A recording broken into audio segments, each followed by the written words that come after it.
자, 여러분들, 시청자 옥수수 짬빠님께서 찾아와 주셨습니다. 옥수수를 무진장 좋아하시는 분이시죠? 자, 그러면 오늘의 이야기는 어떤 이야기가 될지 같이 한번 들어보도록 하겠습니다. 안녕하십니까. 안녕하세요. 반갑습니다. 반갑습니다. 네, 오늘 옥수수 짬빠님, 오늘 옥수수 드셨어요? 안 드셨어요? 오늘 옥수수 맛이 나는 우유를 먹었습니다. 그런 우유도 있어요? 네, 편의점에서 절찬리에 판매하고 있습니다. 오, 알겠습니다. 네, 한번 꼭 드셔보세요. 네, 그 홍보죠, 홍보. 네. 예, 전혀 관련은 없는데, 네, 한번 드셔보세요. 감사합니다. 한번 먹어볼게요. 네. 자, 그러면 옥수수 짬밥님, 짬밥이래. 옥수수 짬밥님께서 오늘 해주실 이야기는 어떤 이야기가 될까요? 간단하게. 오늘 들려드릴 얘기는 저희 외삼촌 가족이 겪었던 이야기예요. 이것도 저번에 제가 들려드렸던 이야기처럼 아파트가 배경이고요. 오. 네, 이게 일단은 저는 이 아파트를 이렇게 더 알고 또 이제 그쪽 직접 듣고 했었으니까 또 이게 계속 부모님도 이 얘기를 되게 자주 하시고 해서 지금도 이 얘기를 할 때마다 조금 무섭거든요. 그래서 집 주변에 계신 분들한테도 얘기를 잘 안 하는 편인데, 근데 듣는 분들은 또 무섭게 들으실지 어떨지는 모르겠지만 한번 해보겠습니다. 도대체 어떤 집이었을까요? 또 이런 소름 끼치겠네요. 알겠습니다. 그러면 바로 출발을 해보도록 할게요. 렛츠고! 기리십니다. 렛츠 기리!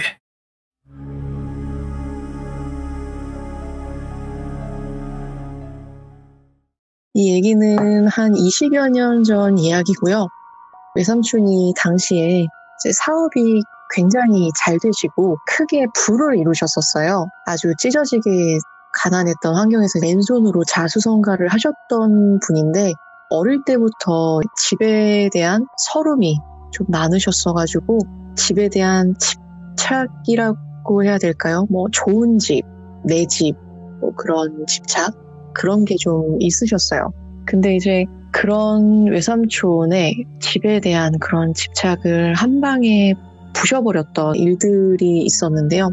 외삼촌이 당시에 매우 고가였던 아파트로 이사를 가셨습니다.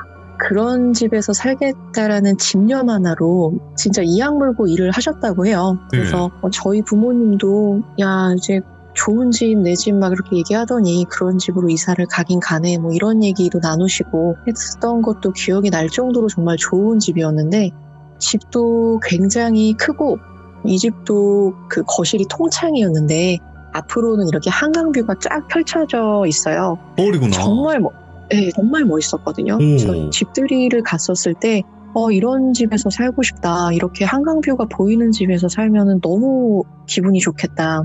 한번 들어가니까 진짜 나오기가 싫다. 뭐 이런 생각이 들었던 그런 좋은 아파트였었거든요. 이 아파트에 외삼촌이 이사를 들어가는 날이었어요. 그때는 우리 어디 이사를 가면 왜 꼭 피루떡 맞춰서 돌렸던 거 돌비님 기억하세요? 네, 알죠. 요즘은 그런 거 잘 안 하는 것 같은데 요즘은 실제로 뭐 옆집 빼고는 뭐 위아랫집은 뭐 누가 사는지 관심도 없는 것 같긴 한데 당시에는 그렇게 꼭 시루떡을 맞춰서 돌렸었어요. 그래서 이제 외삼촌은 이삿짐 센터 인부분들이랑 같이 짐을 옮기시고 그 사이에 이제 외숙모가 따끈따끈하게 이제 갓 나온 시루떡을 받아오셔가지고 그 라인에 이렇게 차례대로 돌리기로 한 거예요. 근데 이상하게 딱 첫 집에 초인종을 딱 누르고 사람이 딱 나왔는데 안녕하세요. 저 이사 왔어요. 잘 부탁드려요. 이렇게 얘기를 하니까 그분이 반기시면서 이사 오셨어요? 잘 오셨다. 우리 잘 지내봐요. 근데 몇 호로 이사 오셨어요? 이렇게 물어보셔가지고 숙모가 저 몇 층 몇 호로 이사 왔어요. 이렇게 얘기를 하니까 갑자기 표정이 싹 굳으시면서 네, 떡 괜찮습니다 하면서 그냥 문 닫고 들어가 버리시더래요. 그래서 왜 그러지? 그냥 기분이 되게 안 좋네. 근데 뭐 떡을 안 좋아할 수도 있으니까 싶어서 이제 또 다음 집으로 초인종을 누르고 불렀는데 그분도 나오시더니 처음에는 웃으면서 인사를 막 해주시면서 반겨주시다가 몇 호로 이사 왔어요? 하고 떡을 딱 건네려고 하니까 괜찮습니다 하고 또 냉정하게 문을 닫고 들어가 버리시더래요.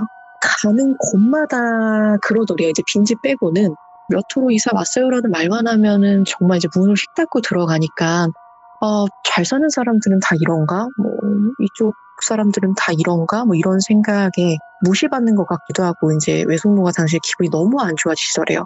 그래서 이제 그 하나도 전달이 안 된 그 무거운 떡박스를 잔뜩 든 채로 집으로 이렇게 걸어 올라오는데 이사 가는 집 아랫집에서 아주머니가 문을 살짝 열고 고개만 빼꼼 내민 채로 외삼촌이 이사하는 걸 보고 있더래요. 이렇게 위쪽으로 고개를 들어서.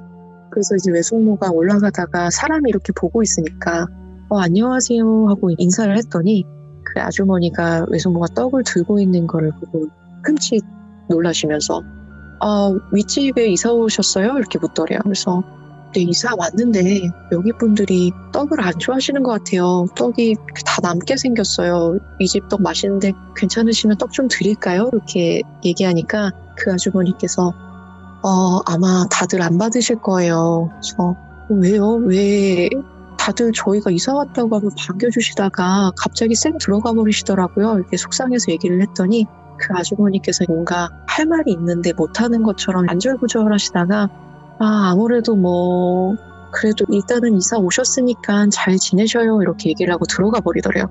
근데 외숙모가 이제 잔뜩 솔직해진 채로 들어와가지고 이제 외삼촌을 붙들고 얘기를 하신 거죠.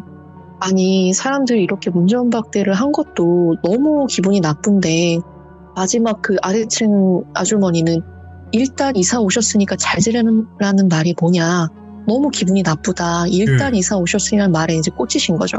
이렇게 막 푸념을 하니까 외삼촌이 여기 사람들은 원래부터 잘 사는 사람들이었으니까 우리같이 이렇게 뭐 갑자기 돈 벌어서 온 사람들 안 좋아할 수도 있다, 뭐 이웃들이랑 크게 부딪힐 일이 있겠냐, 불쌍해하지 마, 이렇게 달래주고 넘어가셨다고 해요.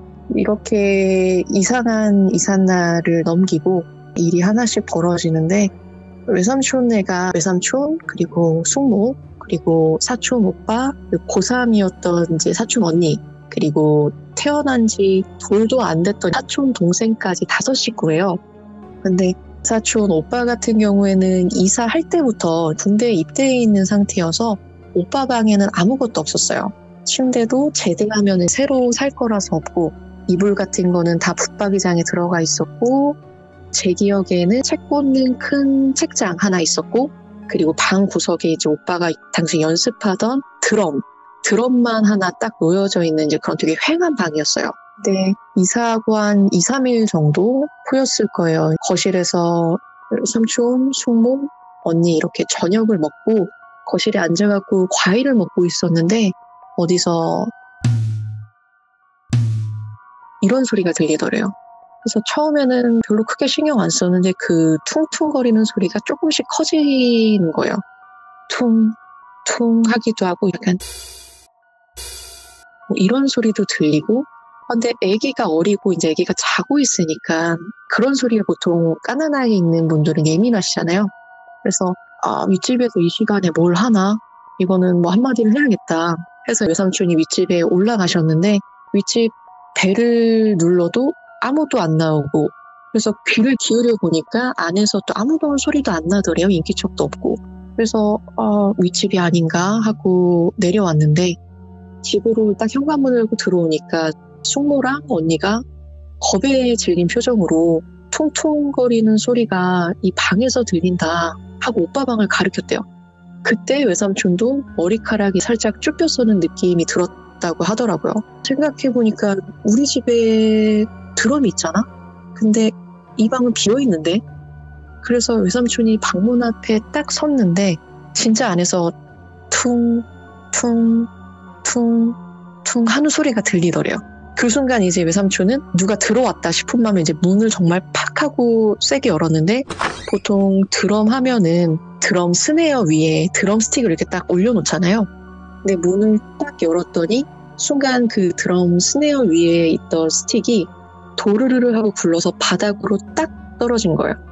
근데 이게 그냥 방문을 갑자기 열어서 바람이라던가 뭐 충격 때문에 그런 거였다면 그 나란히 둔 스틱이 하나만 떨어진다거나 아니면 2개가 뭐 동시에 떨어진다거나 해야 하는데, 당시 외삼촌 설명에 마치 누가 위에서 이렇게 딱 내려놓은 것처럼 스틱 하나가 도르르 떨어지고 바로 이어서 다른 하나가 도르르 하고 떨어지더래요.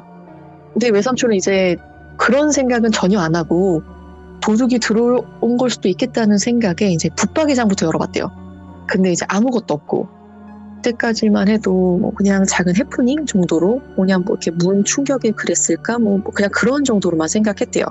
아무도 없었으니까 문을 열었는데, 그리고 문을 다시 닫고 나왔는데 그런 소리도 안 들리고, 뭐 그냥 그렇게 작은 해프닝 정도로 넘어갔었는데, 다음 사건이 이제 외숙모에게서 일어나요.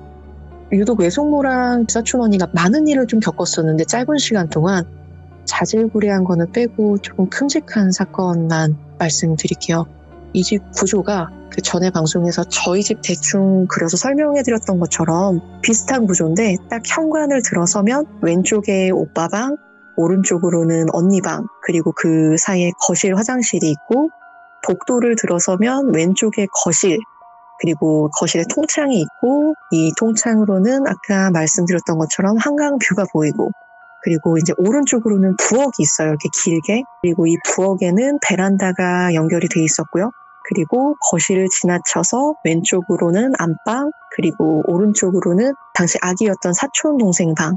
이 사촌 동생 방이 또 베란다랑 이제 창이 또 연결돼 있어요. 사촌 동생 방에서 이제 베란다랑 창이 연결돼 있어서 베란다가 보이는 그런 구조였는데, 외숙모가 처음 겪었던 이 사건은 사촌 동생 방, 작은 방이라고 할게요.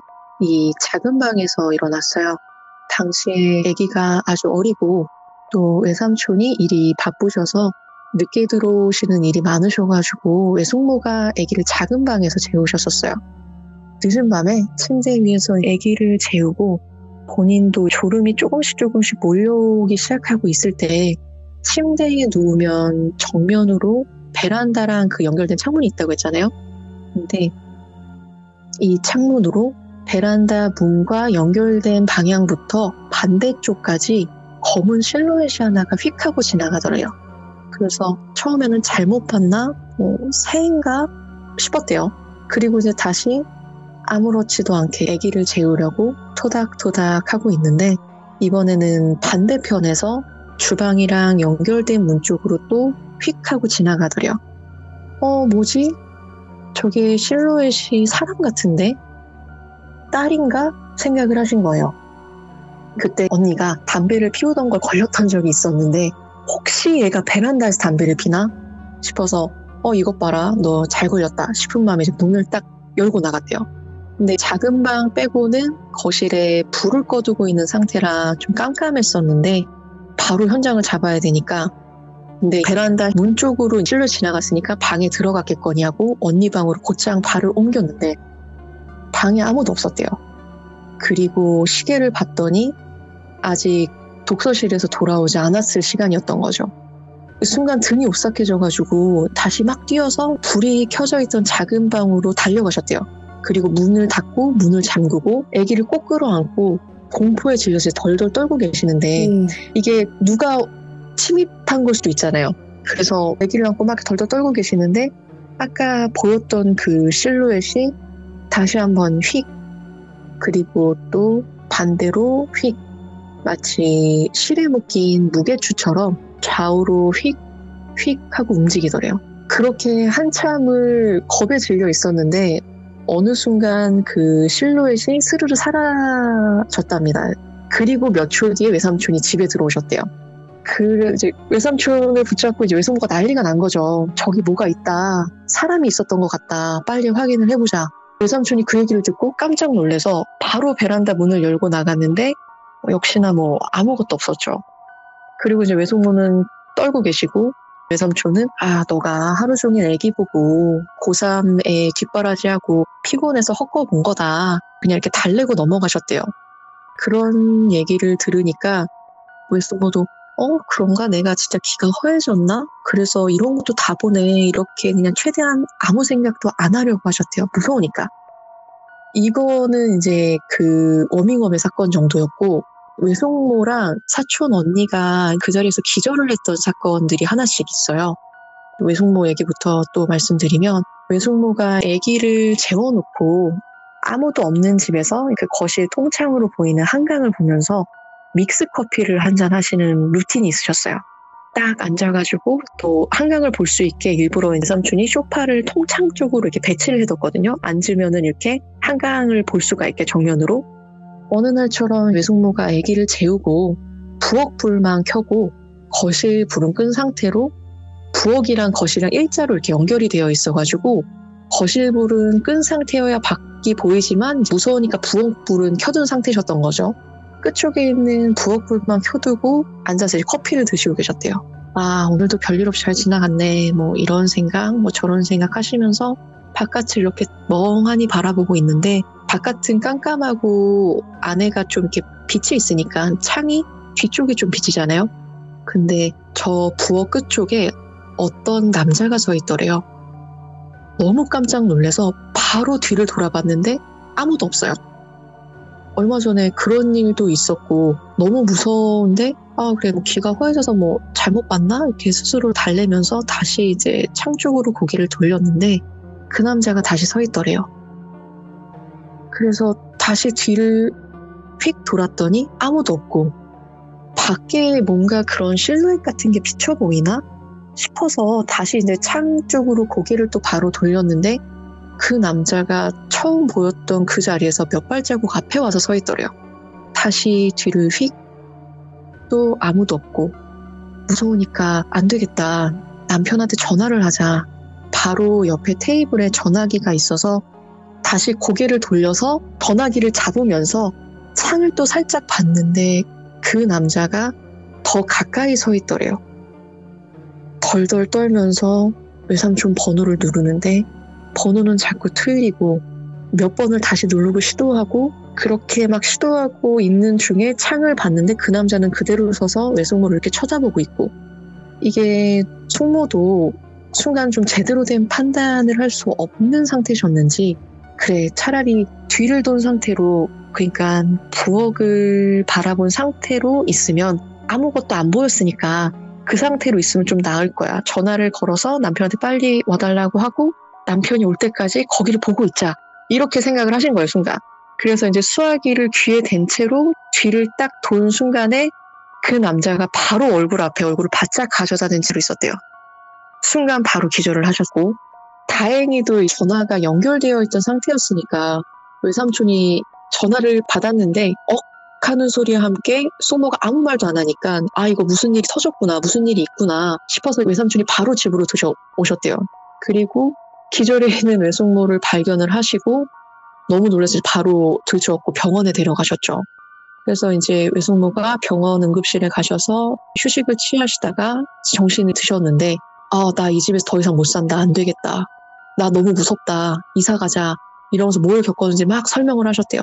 근데 외삼촌은 아까도 말씀드렸지만 집에 대한 집착이 있으셨던 분이고, 또 처음으로 가져보는 고가의 집이었잖아요, 그게. 그래서 너 기가 허해서 헛걸 보는 거다, 내가 보약을 지어줄 테니까 친정에 가서 좀 쉬고 있어라, 이렇게 달래셨대요. 근데 이제 외숙모는 이건 예산일이 아닌 것 같다. 그 남자가 너무 얼굴이 또렷하게 보였다. 근데 얼굴이 새파랗고 얼굴이 무표정인데 새파란 얼굴에 입술만 까맸대요. 그거를 이제 바로 눈앞에서 봤으니까 얼마나 무서우셨을 거예요. 그래서 나는 이제 그 집에 못 들어가니까 어쩔 수 없이 이제 외숙모는 아기를 데리고 친정으로 가시게 돼요. 근데 외숙모가 친정에 가시고 외삼촌이랑 언니만 이 집에 있을 때 또 이제 언니한테 일이 벌어져요. 언니도 이 집에서 가위를 정말 자주 늘렸었대요, 집에서. 당시에 언니가 고3이었고 보통은 독서실에서 공부를 하고 집에 와선 잠만 자니까 별 생각은 없었대요. 이제 가위가 하도 잘 눌려서 자기 딴에는 익숙해진 거죠. 근데 가위를 눌릴 때마다 자꾸 어떤 남자가 눈에 보였는데 크게 자기한테 해를 끼치는 건 없고 그냥 자기는 몸이 안 움직이고 어떤 남자가 방에 서 있고, 그러니까는 익숙해져서 그냥 뭐 가족들한테도 얘기 안 하고 그냥 넘어갔었는데, 그날은 언니가 독서실에서 그날따라 유독 공부하기가 싫었대요. 그래서 이제 집에서 공부를 해야겠다 생각을 하고 학교 끝나고 집에 와서 이제 공부를 하고 있었는데, 엄마는 친정에 가 있고 뭐 아빠는 항상 늦으시니까 조용해서 집중도 잘 되고 그날따라 공부가 되게 잘 됐대요. 그렇게 새벽 1시 정도 잠이 살짝 오려는데 아니야, 이 기세로 공부를 해야 돼. 나는 대한민국의 고3이니까 이런 마음으로 화장실 갔다가 세수를 하고 와야겠다. 그래서 방문을 열고 나가서 바로 옆에 이제 방문을 열면 바로 오른쪽에 거실 화장실이 있었는데 바로 옆에 있는 화장실에 들어갔대요. 그리고 이제 변기에 앉아서 이제 일을 보다가 왼쪽으로 고개를 돌렸는데 거울에 자기가 비치더래요.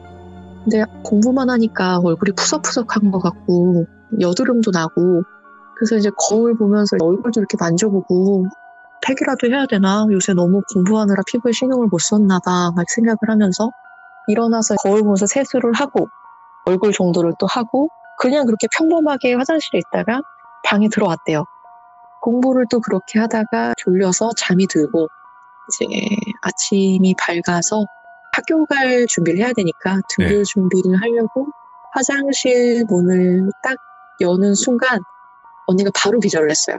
이때 이제 외삼촌이 아침이랑 이제 집에 계셨을 때인데 밖에서 쿵 하는 소리가 나니까 바로 나와 보신 거예요. 근데 딸이 화장실 앞에서 기절해 있고 또 너무 놀래서 또 딸 들쳐업고 병원에 또 가셨죠. 가서 또 링겔 맞고 그렇게 있다가 언니가 정신을 차렸고 너 왜 그랬어? 너 왜 기절했어? 너 피곤했니? 이렇게 물어보니까 언니가 그 집 거실 화장실 거울이 문을 딱 열면 원래는 정면에 있대요. 정면에 변기가 있고 세면대가 있고 거울이 있는데 언니가 새벽에 화장실에 갔을 때 정면이 아닌 옆으로 고개를 돌렸는데 거기서 거울을 본 거예요. 실제로 거긴 아무것도 없는 그냥 타일 벽인데 근데 거울에 자기가 비쳤고 그렇게 비친 자기 모습을 보고 얼굴도 만지고 세수도 하고 한 거죠. 근데 그 생각을 당시엔 못하다가 아침에 문을 열고 정면에 보이는 거울을 보고 그 사실을 깨달은 거예요. 그래서 너무 놀라서 기절을 한 거죠.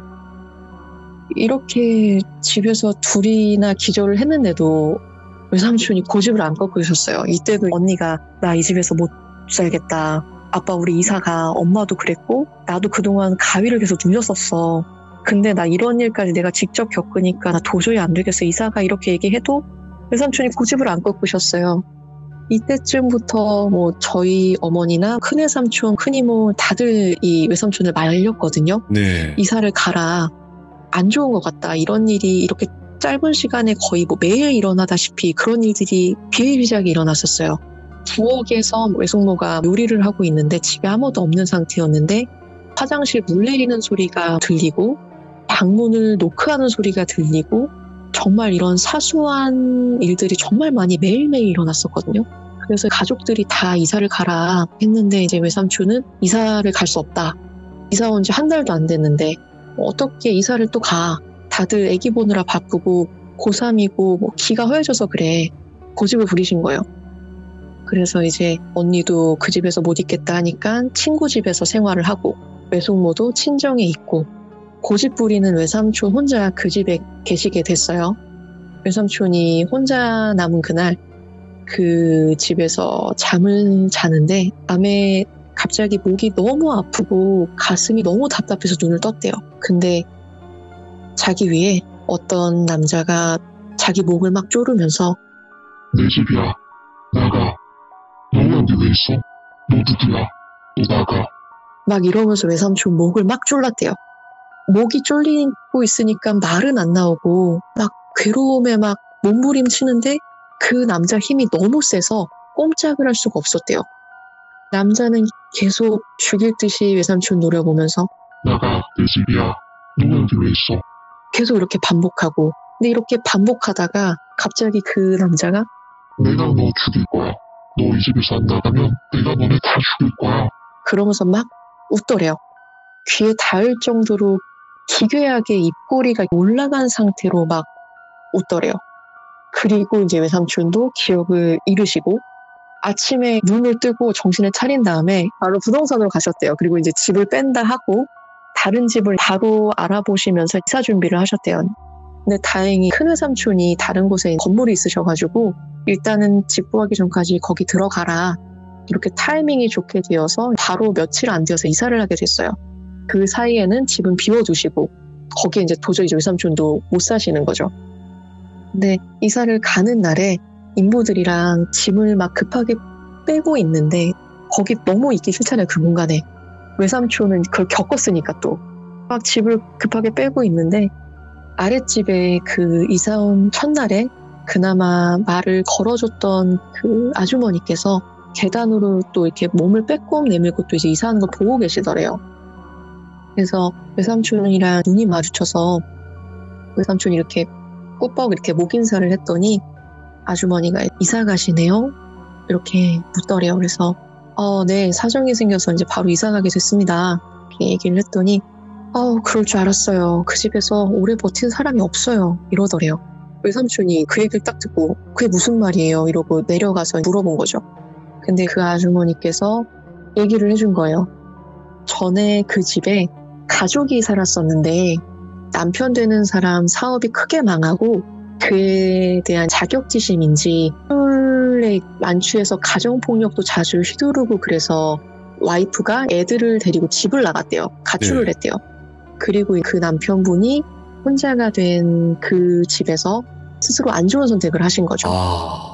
그리고 나서 그 뒤로 이사 오는 사람들마다 이상한 일을 겪고 한 달을 못 버티고 다들 이사를 가요. 몸이 크게 안 좋아져서 돌아가실 뻔한 분도 있고 건강한 분이셨는데 그 집에 이사 오고 나서 시름시름 앓더니 나중에 말도 못하고 몸도 제대로 못 움직일 정도로 몸이 안 좋아져서 용화원에 가신 분도 있고 그래서 여기 사람들이 그 집 이사 오는 사람들이랑 말도 섞기 무서워해요. 벌써 몇 번째인지 모르겠는데 나도 아랫집이라 너무 무서워요. 막 이렇게 얘기를 하더래요. 그러면서 어쨌든 이사 가셔서 잘 지내세요. 이러면서 또 도망친 듯 집으로 들어가시더래요. 외삼촌도 그 말을 듣고 부동산에 또 바로 달려가신 거죠. 가서 막 난리를 치신 거예요. 아니 뭐 이런 집을 소개를 해줬냐. 이런 걸 다 알고 소개시켜주는 거 아니냐. 막 이렇게 난리를 치셨는데 부동산에서도 뭐 어떻게 해줄 수 있는 건 없죠. 그런 일이 있었던 집인지 몰랐다 이렇게 얘기하면 끝이니까 다행히 이제 이사 가고 나신 후로는 그런 일은 안 겪어보셨다고 하는데 근데 이게 나중에 시간이 좀 지나고 외삼촌도 호기심이 생기시잖아요. 그래서 근처 부동산에 가서 그 아파트에 빈집 있냐 이사 갈 예정인데 빈집 있냐 이렇게 물어봤더니 한 집 있다 이렇게 얘기를 하면서 그 집을 알려주더래요.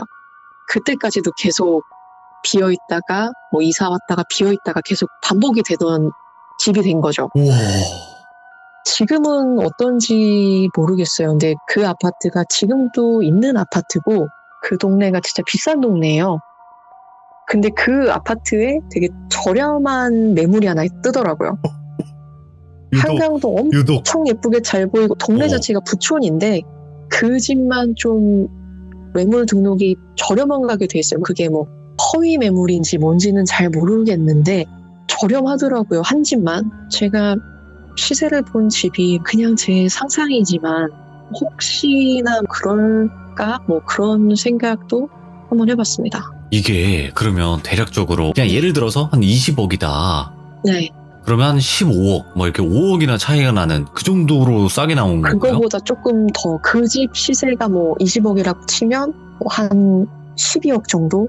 정말로 말도 안 되게 싼 거죠. 그러니까 정말로 그 주변이 되게 부촌이에요. 동네 자체가. 그렇겠죠. 그래서 그 시세 자체가 있을 리가 없는데 뭐 허위 매물일 수도 있는 거고 그런 것들이 있다고 하니까 잘은 모르겠지만 딱 한 집 좀 저렴한 집이 뜨더라고요. 아니 그런 집이라면 사실 한강뷰가 있는 집에 다 살고 싶어 하는 게 대부분의 사람들이잖아요. 그렇죠. 저도 살고 싶죠. 너무 한강뷰. 그렇죠. 근데 돈이 있어도 한 달 만에 도망 나오는 집이라는 거 아니에요? 네, 한 달도 못 버티셨던 걸로 알아요. 정확한 그건 모르겠는데 어른들 얘기하고 그렇게 들어봤을 때 한 달도 못 버티고 나왔다. 뭐 이런 얘기 되게 자주 하시거든요. 가족 모임 하고 그러면 그 얘기가 꼭 나오는데 외삼촌은 그 얘기만 나와도 치를 떠세요. 그 얘기 하지 마, 그런 얘기 하지 마, 막 이렇게 하시는데 그런 반응이 더 재밌으니까 어른들 그런 얘기를 하시긴 하는데 다들 뭐 못 겪어봤으니까 그런 건데 근데 그 집에서 한 명만 겪었어도 무서운데 가족 구성원들이 다 그런 일을 겪었으니까 근데 또 갑자기 생각난 게 그 집에 사촌동생이 돌이 안 지났었다고 했잖아요. 근데 그 집에서 굉장히 많이 아팠었어요. 되게 순한 애기였었는데 정말 하루 종일 빽빽 울었고 그 집 들어가고 나서는 정말 이렇게 눕혀놓으면 울고 안고 있어도 울고 밥을 먹여도 울고 정말 이상하게 계속 울고 맨날 고열나서 해열제 먹이고 그랬었던 기억이 나네요. 근데 진짜 지금 제가 소름 끼치는 게 뭔 줄 알아요? 지금 이 당시, 지금 이 상황에서 생방송으로 진행하잖아요. 내가 제일 무서운 게 귀신보다 무서워하는 게 시청자거든요. 시청자분들이 저보고 거기로 이사를 가래요. 재밌겠네요. 힘들게 돈을 벌어서 한강뷰에 입성한다 해서 갔는데 그 집인데 네. 더 무서운 거 시청자분들이 걸로 이사를 가라는 거예요. 저보고. 아무리 제가 지금도 그렇지 않을까요? 공포방송에 미쳤다고 하더라도 예? 내가 사는 집에 네. 그런 일 나오면 저도 못 견디지. 야, 오늘 짬빠님께서 정말 소름 끼치는 이야기를 들려주신 거예요. 지금도 있다.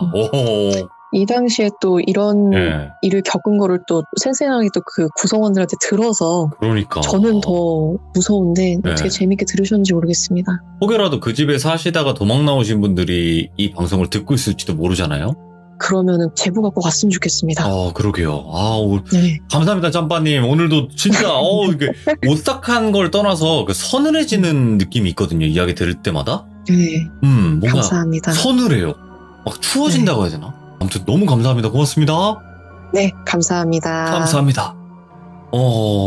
일단 이 집은요, 한강에 보인다고 하니까 서울이에요. 서울인데, 일단 첫 번째 클리셰가 나왔죠. 주변 그 이웃분들조차도 꺼려하고, 그 집에 이사 왔어? 이런 식으로 꺼려하면서 그 집에서 한 달도 못 살고 다 도망 나온다는 게 특징이기도 하거든요. 혹여라도 이 집에 사셨던 분이 계시다면 꼭 댓글을 남겨주시길 바랍니다. 어딘지 말씀 안 하셔도 되지만 꼭 댓글 남겨주시길 바랍니다. 그리고 저는 여전히 항상 말씀드리지만 귀신보다 시청자분들이 더 무섭다. 저보고 거기를 이사를 가랍니다. 직접 가세요, 여러분들이. 나 너무 무서웠어. 아까 그 채팅들을 보는데 너무 소름 끼쳐가지고. 아무튼 감사드립니다. 고맙습니다.